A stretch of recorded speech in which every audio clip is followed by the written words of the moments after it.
muita mulher que cumpre todas as suas obrigações no dia, cuida da casa, trabalha, cuida dos outros, sorri quando precisa sorrir, mas por dentro sente que está só sobrevivendo.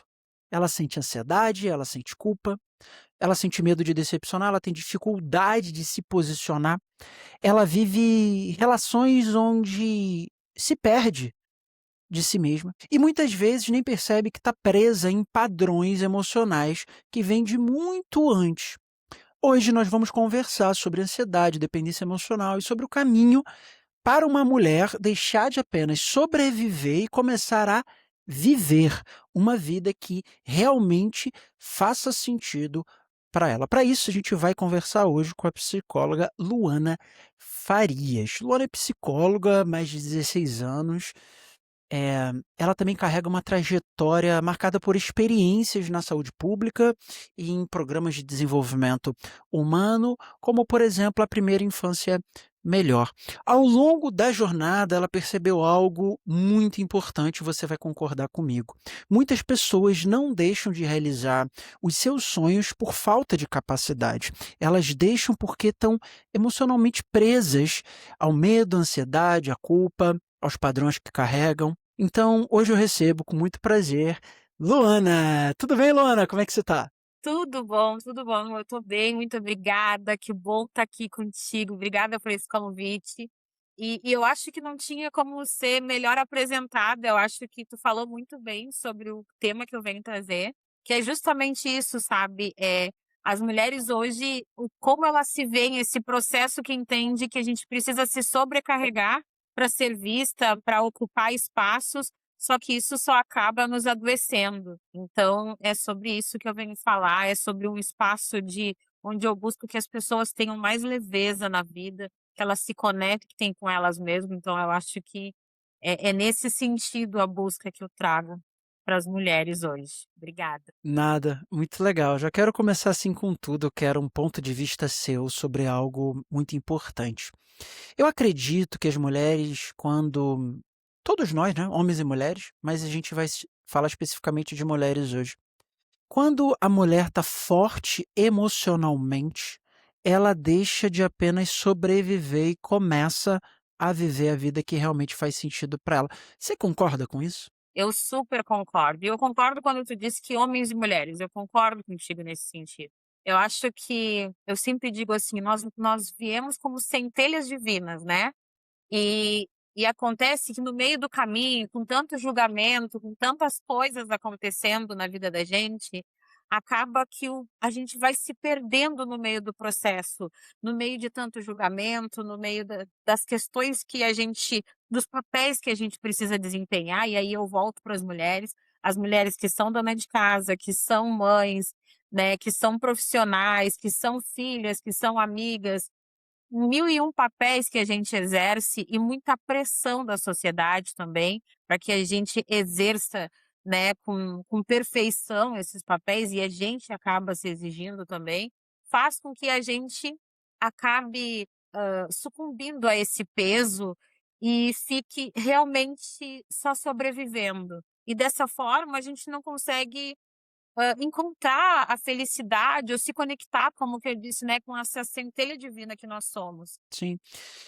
Para mim e para nossa audiência, vamos se aprofundar na tua história. Você sempre soube que ia ser, psicóloga? Como é que isso nasceu dentro de você, no teu coração? Então, eu sempre tive uma percepção, claro, eu tinha sempre desde muito cedo, eu tinha uma facilidade de perceber onde as pessoas estavam se limitando. Eu era aquela pessoa que mais escutava, que as pessoas me buscavam para dar conselhos.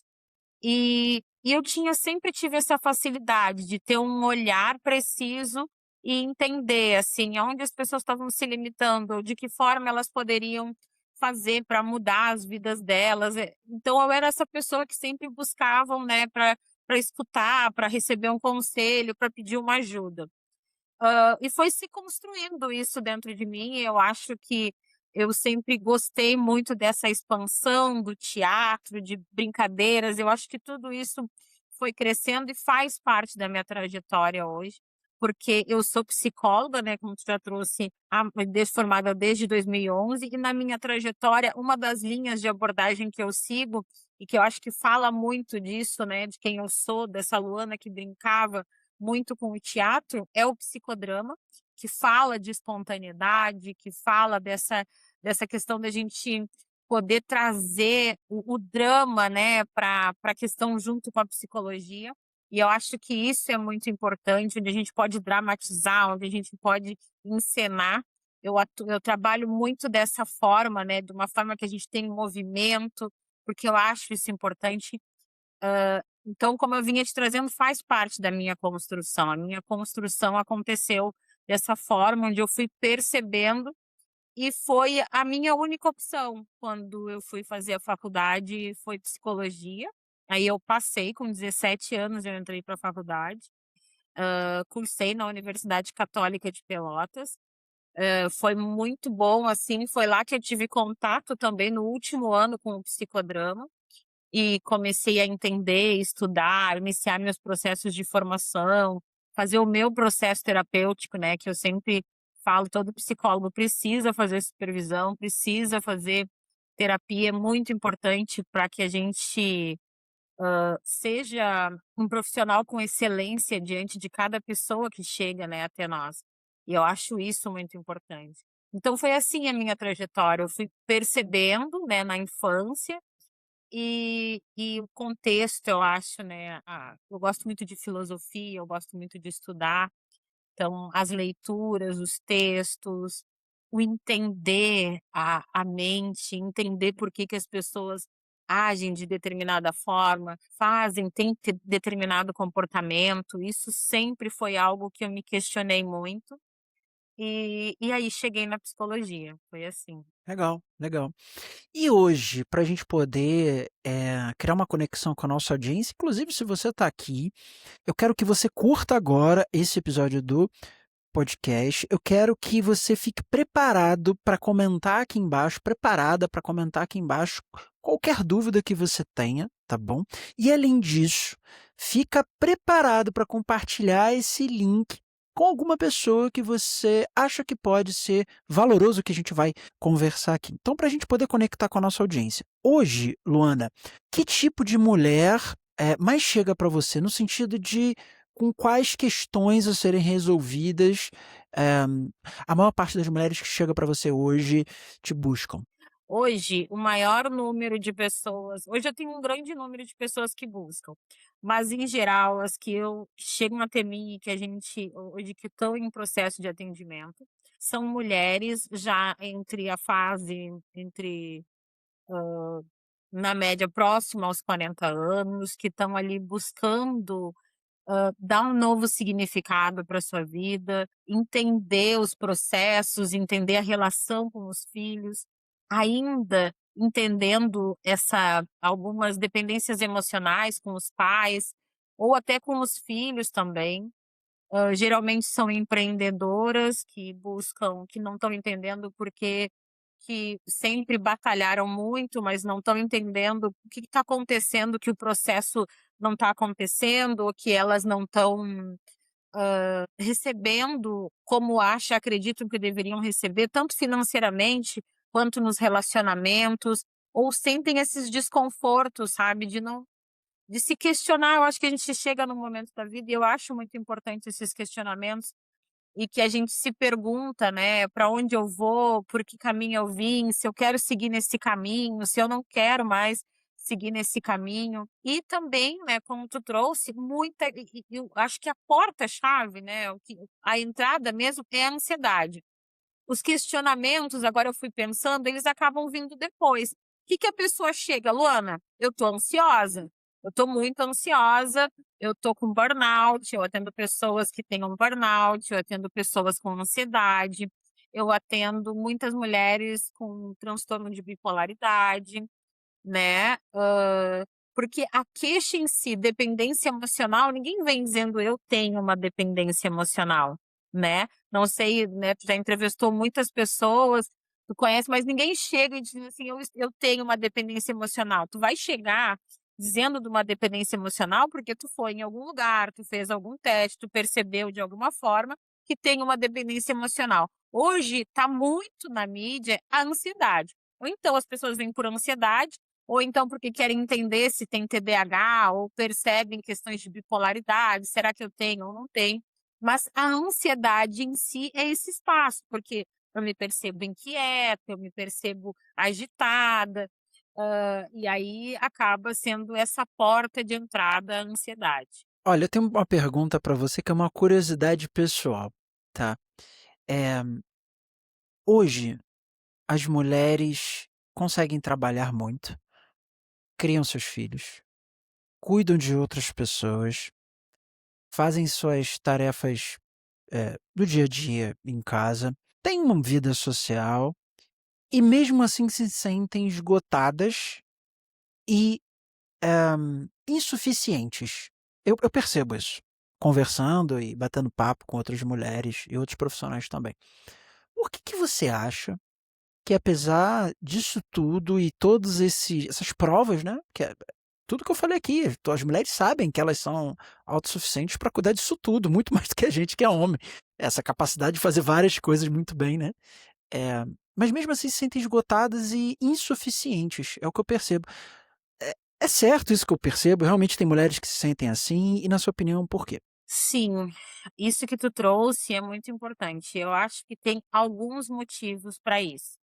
Um dos motivos, eu acho que a gente vem de uma sociedade em quanto mais melhor, quanto mais produtivo, quanto mais eficiente, quanto mais rico, quanto mais tu tiver, quanto mais tu ostentar, melhor. Só que isso cria um espaço onde nunca ninguém vai chegar nesse lugar. Então se cria um uma sensação de que se tu fizer muito, tu vai chegar, mas não é sobre isso. Tu vai cansar o teu corpo, tu vai estar sempre em estado de alerta. Nosso corpo não foi feito para estar sempre em estado de alerta. Então, esse espaço faz com que as pessoas fiquem com a sua ansiedade desregulada, né? Essa questão de tenho que fazer mais, tenho que. Isso já faz com que a gente, né, tenha uma ansiedade desregulada. E a outra questão que faz com que a gente não se sinta suficiente está muito ligada com uma ferida emocional. A ferida que a gente pode perceber onde. E aí pode estar ligado com questões nossas lá da infância, né, onde a gente, em algum momento da vida, pode ter se sentido abandonada ou rejeitada, e eu sempre trago que isso tenha realmente acontecido. Pode ter acontecido, mas eu posso ter tido essa sensação, foi dessa forma que eu percebi na minha criação. Então eu sempre digo, se tu percebeu, é isso que está gravado aí dentro e é sobre essa percepção que a gente precisa trabalhar. E essa percepção de que eu eu não fui amado, de que, eu não tive o carinho dos meus cuidadores ou não conseguiram, né, nutrir da forma como eu entendia que era necessária, faz com que eu passe uma vida toda tentando suprir algo para receber essa visibilidade que eu não recebi lá na infância. Então tu percebe o quanto, né, não posso dizer que é uma coisa ou outra, mas pode estar ligado a questões da sociedade, mas também pode estar ligado com a minha ferida emocional, né, e a gente vê muito isso hoje. Então, como tem a questão da internet, que traz muita informação, que traz muitas questões, e que a gente também sempre pensa que está atrasado, ou que a outra mãe é mais perfeita do que eu, porque a outra mãe, às 7 horas da manhã, já fez biscoitinhos decorados, já arrumou toda a casa, o filho já está muito bonitinho, penteado, porque ela postou tudo isso lá na internet, nem sabe que ela passou um mês inteiro gravando aquilo ali para postar. E aí a gente quer imitar como mãe e nunca vai se sentir suficiente.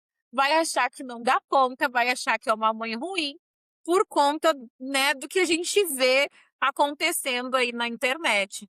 E, né, e como eu disse antes, pode também estar ligado a uma ferida emocional. Então, tudo isso a gente vai entendendo no processo de cada um. Por isso que eu gosto assim, eu não trabalho só com uma teoria.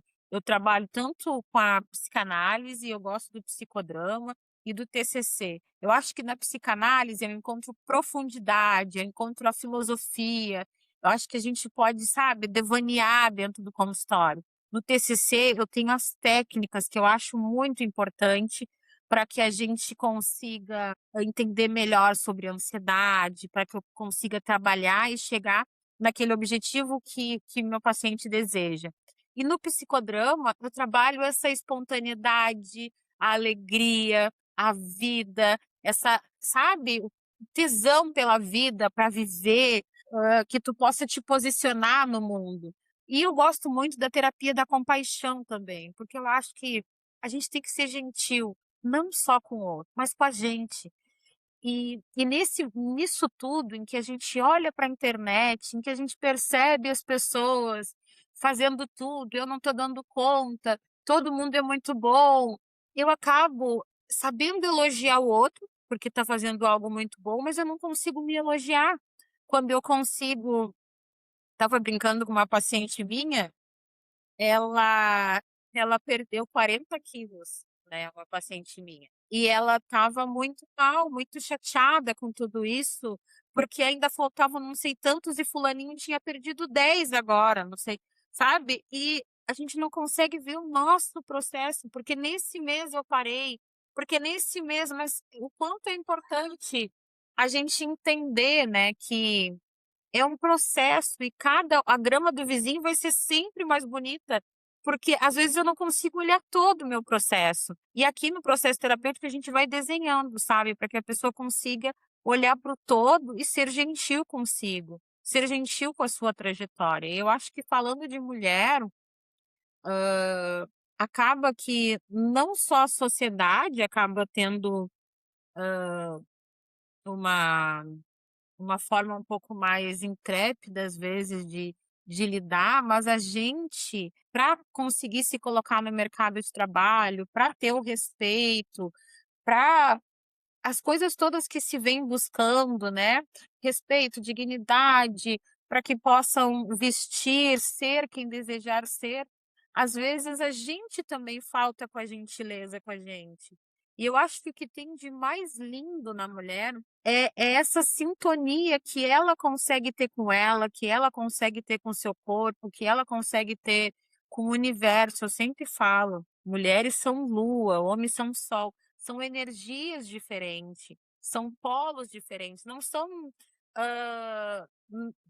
não, nenhum é mais, nenhum é menos, mas tem características, pensamentos que andam de formas diferentes e precisam ser vistos, né, de uma forma diferente. Eu acho que é sobre isso.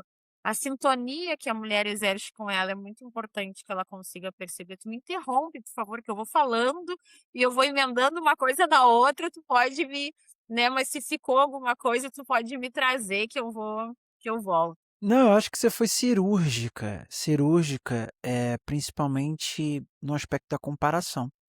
E eu queria que você fosse cirúrgica também no aspecto da rejeição, porque você falou, pode ter vindo de uma rejeição, pode ter vindo de algum tipo de abandono, essa necessidade de sempre fazer mais e não ser suficiente.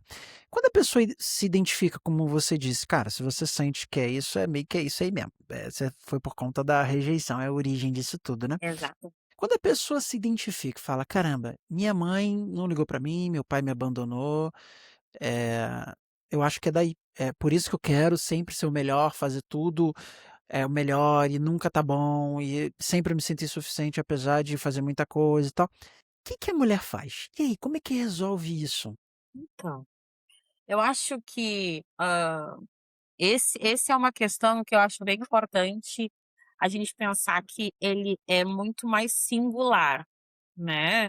É um processo onde a gente está falando da ferida de rejeição em si, e olha só como é que ela pode surgir.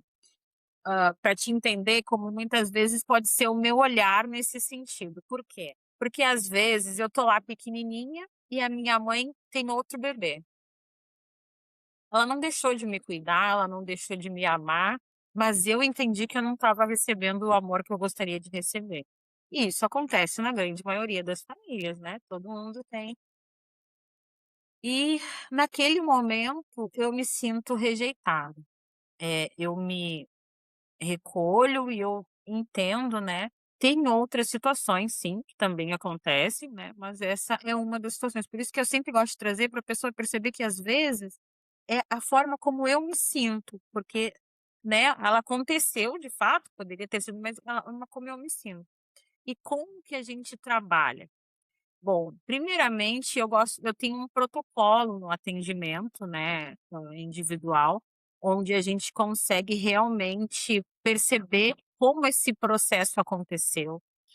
E a partir daí, eu vou trabalhando tanto ressignificando as cenas lá da criança através do psicodrama, que é assim que eu gosto de trabalhar. A gente vai ressignificando cada cena que foi marcante para ti, e vai trabalhando dessa forma, e vai trazendo porque o que que acontece, se eu ainda estou me sentindo assim, eu não estou lidando hoje como adulta, como eu não estou lidando hoje como adulta, eu ainda estou lidando com todos os enfrentamentos da minha vida como aquela criança que se sentiu rejeitada.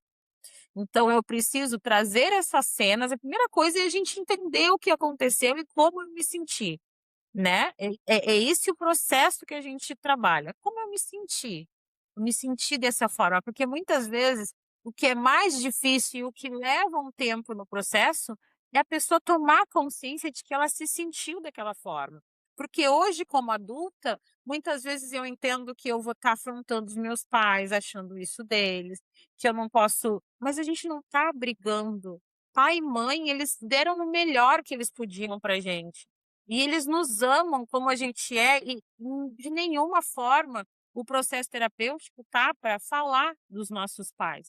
Ele tá para que a gente possa perceber como a gente se sentiu em um determinado momento da vida. Então, quando a gente fala da questão de rejeição, o que que é importante pensar? É justamente isso, a tomada de consciência, a gente vai entender como eu me senti, a partir do momento que eu entendo como eu me senti, eu entendo que são importantes alguns exercícios, né, aonde eu trabalhe a minha criança que ainda está ferida, porque eu ainda vou estar me relacionando através da minha ferida de rejeição, eu vou estar lidando no meu ambiente de trabalho através dessa ferida de rejeição, e eu também vou estar lidando até no meu no com questões financeiras com essa ferida, então, ela vai influenciar em todas as áreas da minha vida. E quando a gente faz o processo, a gente começa a entender aonde isso está me atrapalhando, né, deixando de ser funcional, porque por algum momento, por incrível que pareça, ela foi funcional para me proteger, por isso, né, para proteger por conta dessa ferida, e depois de um tempo ela deixa de ser funcional. E eu preciso, ressignificar isso dentro de mim. Então é dessa forma que a gente trabalha, Legal, ressignificando. entendi, Não sei se entendi. deixei muito em aberto, mas tu pode, não sei, assim, qual parte que daqui um pouco tu gostaria que eu explicasse melhor, que eu posso estar, né, porque eu vou entrando, e aí eu vou entrando dentro dos processos e eu acabo eu mesmo, né, porque, eu trabalho muito no individual e no grupo, quando eu trabalho em grupo, a questão é que eu passo exercício por exercício e através dos exercícios a gente vai ressignificando. Eu não tenho como te dizer: "Olha, esse fazendo, um passo a passo vai dar certo para todo mundo e todo mundo vai", porque não funciona assim. Cada pessoa é um ser único, né, e eu acho que é importante a gente entender que o processo vai acontecer de forma diferente para as pessoas, em tempo diferente para as pessoas. Então isso também é importante a gente entender, mas ele acontece, os resultados ele vêm. O processo terapêutico, ele não é algo linear. Tu não vai assim: "Eu saio do ponto A e chego no ponto B". Não, eu saio do ponto A, vou para o C, vou para o H, vou para o I, aí volto, e aí depois eu acabo chegando. Por quê? É um processo onde a gente revê o passado, é onde a gente se conecta com o presente, e é onde a gente vislumbra o futuro. Então, esse processo, ele não é linear, ele tem altos e baixos, assim como a vida, como todo dia. Assim funciona um processo terapêutico, tanto no individual quanto no grupo, né. É uma jornada individual, que quando Exatamente. você tem um apoio, como é o seu apoio, você tem uma direção, mas essa jornada continua sendo individual. Então é daí que a gente entende que, apesar do método, a gente precisa das ferramentas para poder alcançar os resultados, mas essa jornada é individual. Eu entendo perfeitamente isso. Eh, com relação à dependência emocional, você acredita que hoje as mulheres elas acabam tendo dependência emocional apenas em relações amorosas ou em outras relações também? Você chegou a falar, uma dependência com filho e tal, mas como é que isso se dá, né? Como é que uma mulher hoje que está nos assistindo agora, ela sente que tem algo errado, mas ela está na dúvida, como é que ela consegue distinguir amor de dependência emocional, na sua opinião?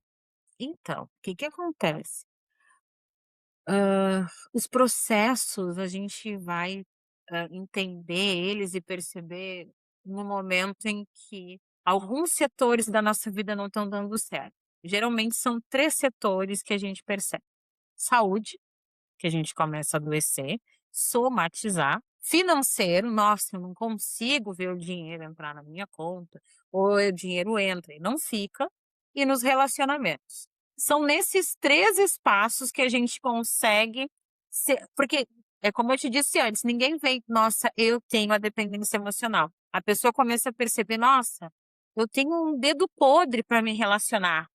Eu venho para terapia porque eu estou sempre me relacionando com alguém que tem outra pessoa, com alguém que me trai. Por isso que eu venho para o processo terapêutico, porque eu quero entender. Eu venho para terapia por conta de eu ganho, faço dinheiro, mas eu não consigo ver esse dinheiro ficar comigo. Ou, né, então é nessas questões que eu vejo muito o processo. Aí, quando chega através dessas vias de entrada, a gente já entende: "Opa, a esses casos se percebe algo de dependência emocional". Por quê?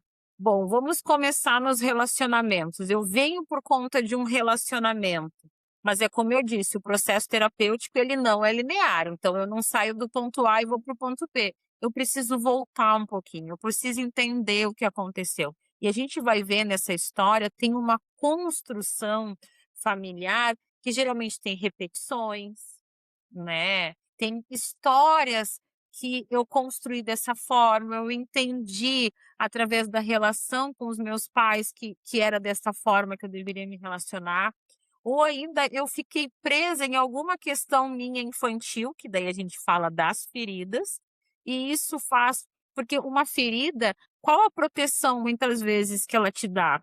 Ficar sempre na dependência daquela pessoa ou que me rejeitou, ou que me senti abandonado, ou que eu me senti rejeitado, para que em algum momento eu tivesse esse carinho e essa aprovação. Então, por isso que acontece, por isso que muitas vezes tem essas questões e a gente precisa olhar para poder chegar nesse espaço de trabalhar as questões de dependência emocional. Então, ela vai aparecer muito mais, as questões de dependência emocional, nessas falas. Eu não encontro um relacionamento que eu me sinta bem, né, porque ou a pessoa me trai, ou eu não tenho um relacionamento saudável. Então, nessas questões, a gente vai a fundo e vai entendendo que a gente está falando aí de dependência emocional, que precisa sim ser visto, que precisa ser olhado, né, para que a pessoa possa ter relacionamentos saudáveis. E eu sim, eu super acredito que todo mundo pode construir relacionamentos saudáveis. Por mais que tu possa me dizer assim: "Luana, olha, eu vivi a minha vida toda tendo X tipos de relacionamento". Eu sempre digo: quem constrói proteção emocional, que é proteção emocional é eu entendendo das minhas emoções, conseguindo fazer uma boa leitura das emoções das outras pessoas, eu consigo sim construir bons relacionamentos. Eu consigo sim ter uma vida próspera. Eu consigo sim, sabe, ter uma família como a que eu sonhei. Eu acredito muito nisso. Eu realmente acredito que a gente tá a todo momento fazendo escolhas, então a todo momento a gente pode mudar, independente do tempo, da história, a gente sempre pode mudar. Fantástico. Eu queria trazer aqui para a conversa, a gente já tem um vilão, que é a dependência emocional, e eu queria trazer mais 3, que é a ansiedade, a culpa e o medo, puramente. Você acha que essas são as dores emocionais que impedem mais as mulheres de terem uma vida com mais liberdade? Concordo, super concordo contigo. Eu acho que, como eu sempre trago, né, a ansiedade, ela entra na história, ela parece uma vilã, mas eu sempre digo, no processo terapêutico, a gente entende que ela é uma amiga. A ansiedade, ela é um processo natural, né, como a gente já sabe, ela tá ali para nossa sobrevivência. Eu entro numa rua escura, eu entro num estado de ansiedade, né, dispara todos os sintomas para que eu fique em alerta, para que eu entenda que eu preciso me proteger, me cuidar. Quando a ansiedade fica desregulada, o que que acontece? Eu acabo que eu vou abrir a porta para sair para a rua, eu fico com ansiedade. Eu tenho que apresentar um serviço na escola, não é uma ansiedade que é só de preparação, é uma ansiedade que eu fico muito tempo, né, assim, mal no banheiro, ou eu não consigo sair de casa, ou eu fico chorando, então ela está desregulada. Então isso que é importante a gente perceber e sim,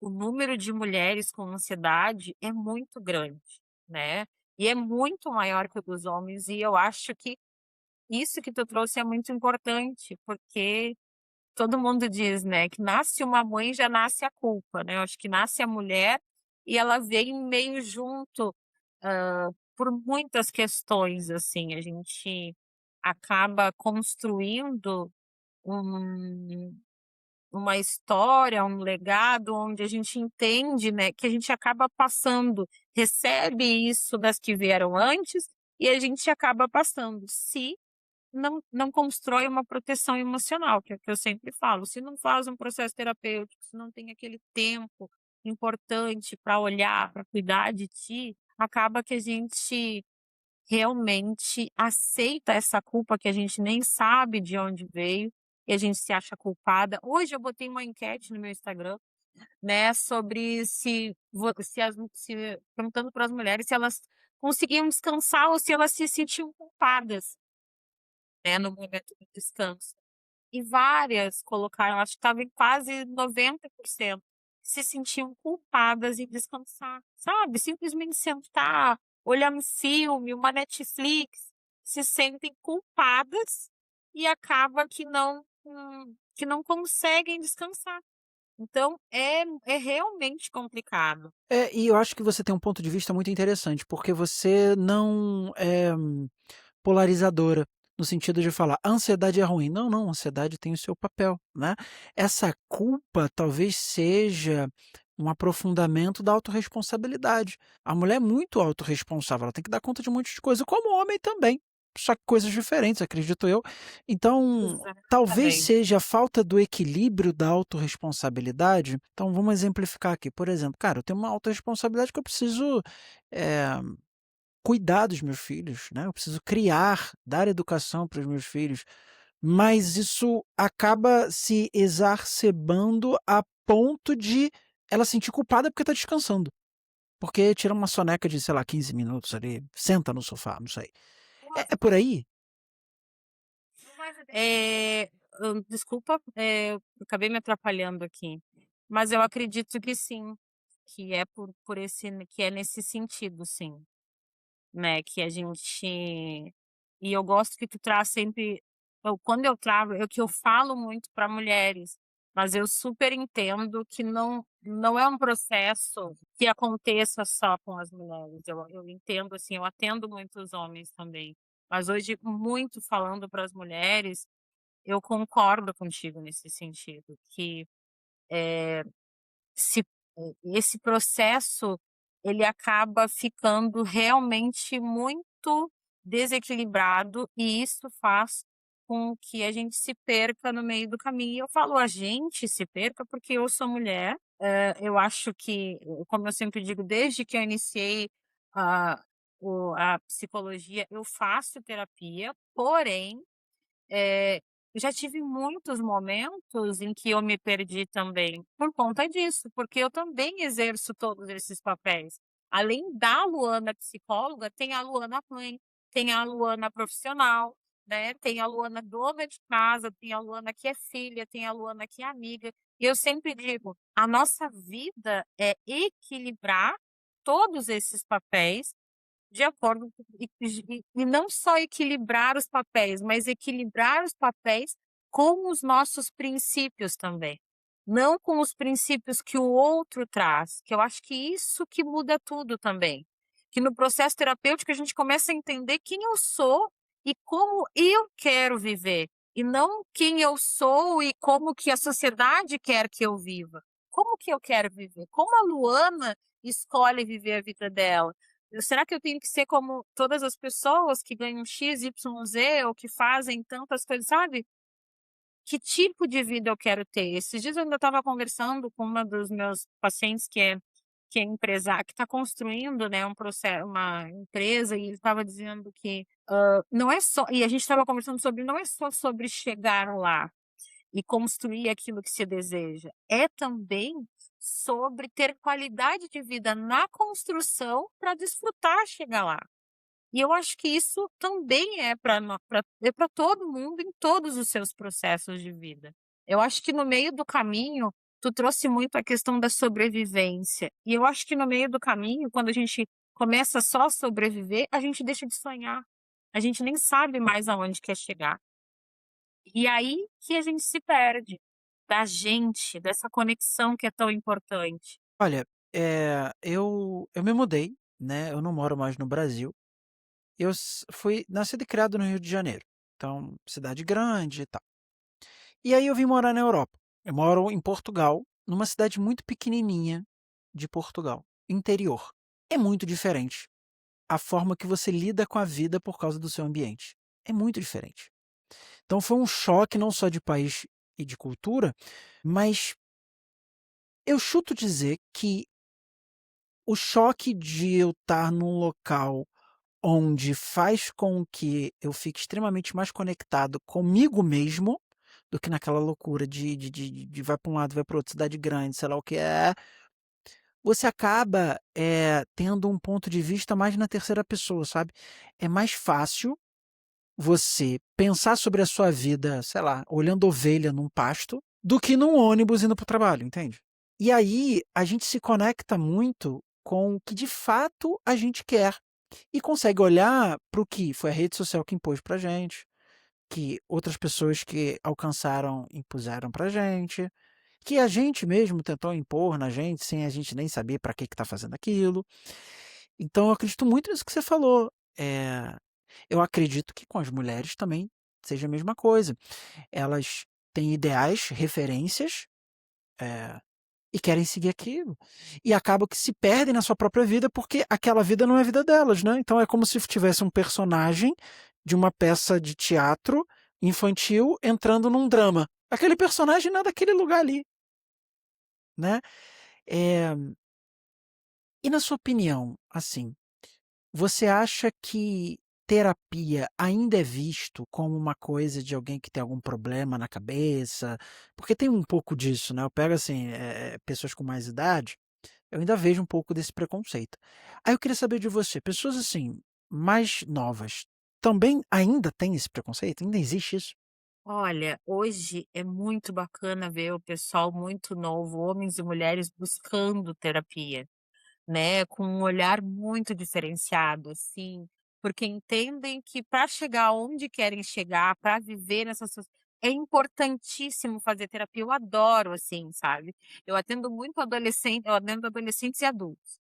E foi muito engraçado, porque essa semana ainda um paciente me trouxe assim, e aí lá no meu trabalho perguntavam assim para mim: "Mas o que que aconteceu na tua terapia? Tu mudou tanto. O que que tem na terapia?" Não, mas eu gostava de a pessoa perguntava: "O que que tem na terapia?", sabe. Terapia e a pessoa explicava: "Não, mas não pode ser só isso. O que que tem na terapia que tu mudou, que aconteceu?". Então, eu acho que a gente tem uma geração nova chegando que já entende que o processo terapêutico é algo que deve ser para todo mundo, que é muito importante, que quanto, né, quem possa, né, tenha o acesso à terapia, que todo mundo deveria ter acesso a um processo terapêutico, para que a gente possa lidar com as nossas emoções, para que a gente possa se conhecer, e assim a gente realmente possa, hã, ser o quem a gente veio para ser, né. E justamente isso, para que no meio do caminho, quando a gente se perde, a gente possa se reconectar com a gente, para que a gente possa perceber que aquelas expectativas são do outro e não minha, aquele desejo era do meu pai e da minha mãe e não meu, e eu posso seguir em frente sem achar que eu estou magoando ele. Então, tudo isso, o processo terapêutico, ele vai trabalhando. E muitas vezes, quando a gente simplesmente acha que não, eu posso resolver tudo sozinho, eu só vou pegando tudo isso e deixando cada vez maior, misturando no trabalho, nas relações e fazendo toda essa salada mista e fazendo com que eu não viva nem tão lá e nem tão cá, nem tão feliz e nem tão, sabe? Eu vivo sempre, tá indo, tá indo. E eu vejo muito o pessoal que faz hoje o processo terapêutico e busca, eles conseguem muito, hã, sabe, realmente realizar os sonhos, eles entendem o quanto sonhar é importante e buscam realmente os seus sonhos e buscam se conhecer muito, porque entendem como desejam a relação, como querem construir uma relação com o outro, como querem construir uma relação consigo, e eu acho isso muito importante, né, eu sempre digo, a construção da proteção emocional faz com que a gente se relacione bem com a gente mesmo, com que a gente se relacione bem com os outros e com o mundo que a gente vive, né, então a gente já está no coletivo e consegue entender esse diferencial. Mas sim, eu vejo que tem muito mais, ainda para desmistificar com pessoas, com os jovens já não vêm tanto com essa questão, mas ainda o pessoal que já tem mais lá seus 50 anos, que passou uma vida realmente entendendo que tinha que resolver sozinho, 45, 40 anos, que entendeu que tinha que resolver sozinho, né, e ainda entende que será que eu vou para o processo terapêutico ou não? Mas quando vem e se entrega, percebe que é aquela coisa que a gente pergunta: "Por que que eu não comecei antes?", né. Poderia ter mudado isso na minha vida, com meu filho, com meu marido. Então, é isso que é o processo terapêutico, é dessa forma que ele acontece. Você trabalha com TCC, terapia da compaixão, psicanálise, psicodrama, são ferramentas, né, que você utiliza no seu processo. E você tem um método, que é o DFV. Como é que surgiu esse método? Por que que você criou ele? Para quem ele é? Então, o DFV surgiu de um sonho, assim, né, porque o que que acontece? Chegam muitas pessoas até mim, eu não consigo, primeiro, atender todas as pessoas no individual, mas também o processo terapêutico, a gente sabe que não é um dos processos, eu acho que ele é realmente muito importante e ele agrega o valor, né, mas só que nem todo mundo pode fazer um processo individual comigo, por conta muitas vezes do financeiro. E chegam muitas mulheres, né, e nessa questão de eu estar recebendo muitas mensagens das mulheres trazendo, e elas vão falando comigo no WhatsApp, trazendo a dor, trazendo as questões, o quanto tem se sentido ansiosa, o quanto está difícil para dormir, o quanto está difícil para entender questões de relacionamento, que elas não estão se entendendo. E eu sim, gostaria realmente, né, de poder atender todo mundo, mas nem fisicamente também isso é possível. E e o meu sonho de poder levar proteção emocional, que eu sempre, né, eu gosto de trazer como proteção emocional, para o maior número de pessoas, de levar, sempre digo consciência, né, para que a gente possa trazer consciência, para que as pessoas possam realmente ter uma vida mais leve, foi o DFV, que é um espaço, né, terapêutico, aonde eu posso, ter contato com o maior número de pessoas, onde eu posso estar auxiliando as pessoas, justamente unindo todo esse meu tudo toda a minha bagagem que eu tenho de conhecimento, né, nesses mais de 16 anos de que eu trabalho com a clínica, em tudo que eu venho escutando, com todo o meu estudo na área da psicanálise, na área do psicodrama, da terapia da compaixão, né, e poder levar isso e conseguir auxiliar as pessoas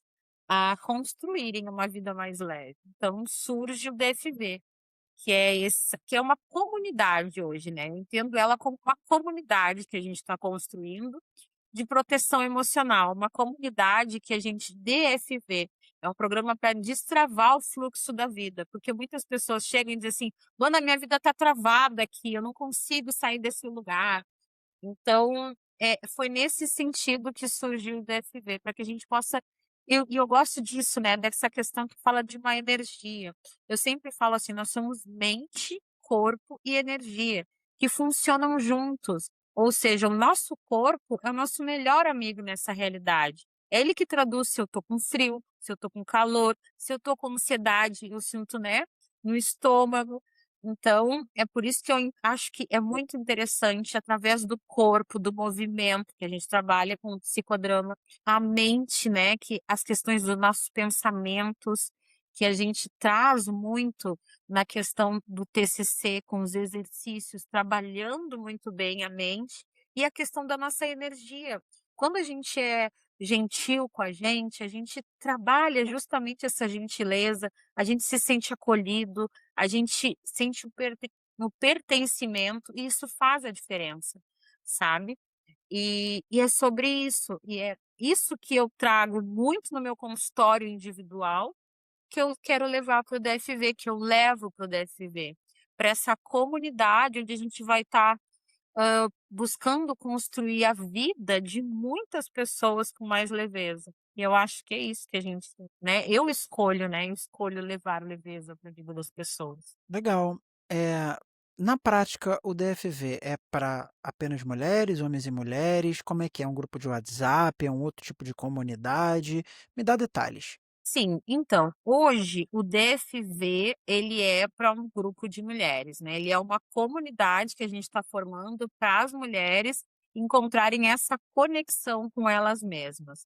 É esse espaço que ele é um grupo que acontece, ele é um grupo que tem áudios diários no WhatsApp, exercícios também, tem um espaço onde as pessoas vão ter acesso a algumas aulas gravadas, sobre as feridas emocionais e alguns exercícios, mas também o bacana é que a gente se encontra, né, via Zoom uma vez por mês, para que a gente possa estar conversando lá no grupo. Eu coloco as enquetes, então o pessoal vai poder escolher qual tema a gente vai estar conversando no dia que a gente se encontra, e a gente se encontra uma vez ao mês, ao vivo, para que a gente possa estar conversando, debatendo, trazendo os assuntos, mas ali dentro da comunidade, todo mundo pode se apoiar também, e a gente se apoia, e eu estou sempre ali também para responder o que a pessoa trouxe de dor ou alguma angústia, e é assim que a gente tem feito. Que legal, que legal. Então, um local onde pessoas que têm as mesmas questões se ajudam e são ajudadas e acompanhadas por você de uma forma próxima, mas possível, né? Eu acho que normalmente você vê que as mulheres que entram, elas entram porque é um primeiro passo, assim, elas estão construindo essa consciência que precisam resolver essas questões. Por que que hoje você acha que as mulheres entram, na tua comunidade, assim, qual a principal motivação? Eu vejo muito isso que tu trouxe, assim, de ser esse primeiro passo, de entender, de buscar um autoconhecimento, de ter um espaço onde possa fazer os exercícios, onde possa trocar com outras pessoas que desejam muito receber um acolhimento. Então, eu acho que o DFV fala disso, está muito angustiada, se sente muito ansiosa, tá difícil, lidar com essas angústias e essa ansiedade sozinha, tá difícil lidar com questões, né, da sua própria vida, no relacionamento, e aí eu vejo que vão entrando para o grupo e ali a gente vai se acolhendo e vai conversando e vai se integrando, e é dessa forma que tem acontecido, tem sido algo muito bacana. Legal, legal. E, assim, vamos falar de pessoas que tiveram uma vida, né. depois da dependência emocional, depois da ansiedade, depois dessas dores emocionais, como é que é essa vida, para quem está nos assistindo agora, saber que é possível ter essa vida, como é que é essa vida depois dessas dores emocionais? Eu percebo muito, assim, que as pessoas voltam, a sonhar. Eu acho que é sobre isso, sabe. As pessoas dizem assim: "Nossa, como é que eu não sabia que podia ser tão leve a vida, que eu podia ter um relacionamento bacana?" E é muito bom quando as pessoas dizem: "Eu tô até com medo", porque tá muito bom o relacionamento, tá muito boa a vida, tá tudo tranquilo. E não é que não tenha nada acontecendo, eu consigo lidar com as situações de uma forma diferente. É sobre isso, não é que tudo mudou na minha vida, não tem mais nada acontecendo, não. É como eu aprendi a lidar a vida, então é muito bacana ver as pessoas falando que nunca esperaram ter um relacionamento desse, sabe, um relacionamento com alguém que ele a pessoa percebe que, sei lá, todas as coisas se conectam. Nunca pensou em ser tão bem vista profissionalmente. Então, essas coisas vão acontecendo, relacionamento com os filhos muda, relacionamento com o pai, relacionamento, sabe? Casamentos, eles mudam o contexto, então tudo isso é muito importante, mas eu acho que é sobre isso, sabe? As pessoas voltam a sonhar e voltam a acreditar que é possível ter uma vida com leveza. Eu acho que a gente passa tanto tempo pensando que tem que ser duro, tem que ser difícil para ser bom, para valer a pena. E eu trabalho justamente o contrário, eu acho que não é que tu não vá fazer aquilo que é necessário ser feito, mas se tu fizer com gentileza, cuidado, entendendo o teu propósito, dando o significado que faz sentido para ti, com certeza vai ser leve. Ah, muito bom, muito bom. Olha, Luana, ficou muito claro que nessa nossa conversa sobre ansiedade, dependência emocional, sobre medo, eles não são problemas isolados, né? Muitas vezes eles dão sinais de uma vida emocional que precisa ser olhada com mais profundidade, com técnica, com ferramentas e mais gentileza, como você falou. Mulheres que talvez até funcionem muito bem, dão conta de tudo, mas estão exaustas por dentro. E não tem como ter uma vida leve se você está exausta, né? Você pode estar no lugar mais maravilhoso do mundo. Se você estiver cansada, você não vai aproveitar. Então, obrigado por compartilhar sua história, sua visão, sua técnica, sua forma de ajudar essas mulheres. Eu te desejo muito sucesso e te espero num próximo episódio aqui. Tá certo. Muito obrigado, gratidão pelo convite. Que momento especial, tu torna esse espaço muito leve, realmente super agradeço por poder estar trazendo um pouquinho do meu conhecimento. Gratidão mesmo, obrigada. Eu que agradeço a sua presença. Ó, se você gostou dessa conversa aqui, se fez sentido para você, acompanhe o trabalho da Luana no Instagram dela, que é @psicóloga_Luana Farias. E além disso, acabou de ser lançado o site dela, que o link vai estar aqui embaixo. Qual é o endereço do site, Luana? Então, agora tu Não me sabe pegou, mas ainda. eu vou deixar Vai estar mas aqui ele vai embaixo. deixar aqui embaixo o site e vai estar todas as informações ali no site. Com certeza. Bem, se você é uma mulher e está sentindo que está vivendo no automático, você tem o seu lugar a partir de hoje e é perto da Luana. Os links vão estar aqui disponíveis na descrição do episódio. E, obviamente, eu reforço o teu convite a colocar aqui embaixo todas as suas dúvidas, tá bom? Nos comentários e compartilhar com aquela mulher ou até mesmo com aquela pessoa que te apoia para ela poder ter acesso e sinergia com esse conteúdo que a gente compartilhou aqui. Bem, Luana, muito obrigado e até a próxima.